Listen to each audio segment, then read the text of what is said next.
Assalamualaikum warahmatullahi wabarakatuh. Salam sejahtera semuanya. Paragraf dan alinea pada pertemuan kali ini. Paragraf atau alinea adalah suatu bentuk bahasanya merupakan hasil penggabungan beberapa kalimat. Paragraf ini terdiri dari berbaris-baris baru dengan 5 spasi.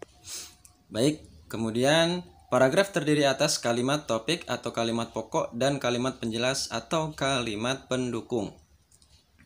Lanjut. Syarat-syarat penyusunan paragraf dan alinea. Perlu saya terangkan, di sini ada beberapa bentuk syarat, yaitu kepaduan, bentuk atau kohesif. Tiap alinea hanya mengandung satu gagasan pokok atau satu topik. Kemudian, kepaduan makna atau koheren. Syarat kedua alinea ialah koherensi atau kepaduan, yakni adanya hubungan yang harmonis yang memperlihatkan kesatuan kebersamaan antara satu kalimat dengan kalimat yang lainnya dalam sebuah alinea.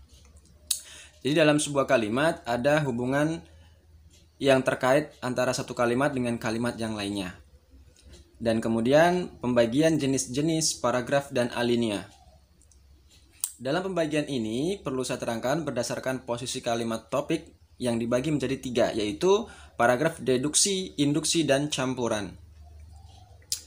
Yang kedua, berdasarkan sifat dan isinya yang dibagi menjadi 4, yaitu paragraf narasi, deskripsi, eksposisi, dan argumentasi. Yang di SLTA yang teman-teman sudah belajar semua itu ya. Kemudian paragraf atau alinea. Perlu saya jabarkan di sini, perlu saya simpulkan bahwa definisi dari paragraf atau alinea adalah kumpulan kalimat yang saling berhubungan dan membentuk sebuah ide atau gagasan. Gagasan di sini bisa berupa gagasan pokok yang baru ya. Lanjut, kemudian menjabar kepada yang lain tentang syarat. Yang pertama, kesatuan. Yang kedua, kepaduan. Yang ketiga, kelengkapan.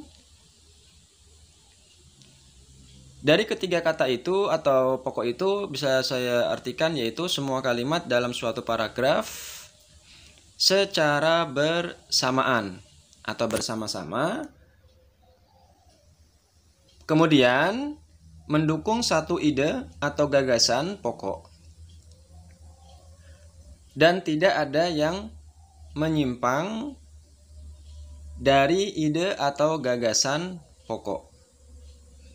Jadi harus satuan, tidak boleh satu kalimat dengan yang lainnya bermakna ambigu atau tidak saling berkaitan. Bisa disimpulkan yaitu antara kalimat satu dengan yang lain berurutan dan tidak meloncat-loncat sehingga tidak membingungkan pembaca. Artinya paragraf tersebut dapat dimengerti dengan mudah oleh pembaca.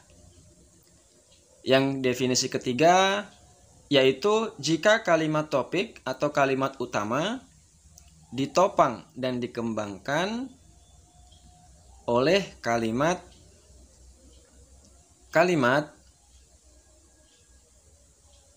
berikutnya secara jelas. Ya, seperti itu. Kemudian penjabaran yang berikutnya. Jenis-jenis paragraf. Jenis-jenis paragraf tentu sangat berwarna. Berdasarkan fungsi A. Paragraf pembuka, paragraf isi, C. Paragraf penutup, dan terakhir paragraf penghubung. Masing-masing tentu ada fungsinya. Berdasarkan letak kalimat utama. Yang pertama, deduktif di awal paragraf. Jadi kalau ada teks yang banyak, itu pasti paragraf awal merupakan paragraf deduktif. Yang kedua, induktif, yaitu teks yang akhirnya ada paragraf. Nah, itu merupakan paragraf induktif ya. Yang ketiga, interatif di tengah paragraf antara deduktif dan induktif. Yang keempat, paragraf campuran atau yang diartikan di awal dan akhir paragraf. Jadi teman-teman tinggal mengelompokkan mana yang induktif, deduktif, campuran, dan yang antara tengah-tengah tersebut.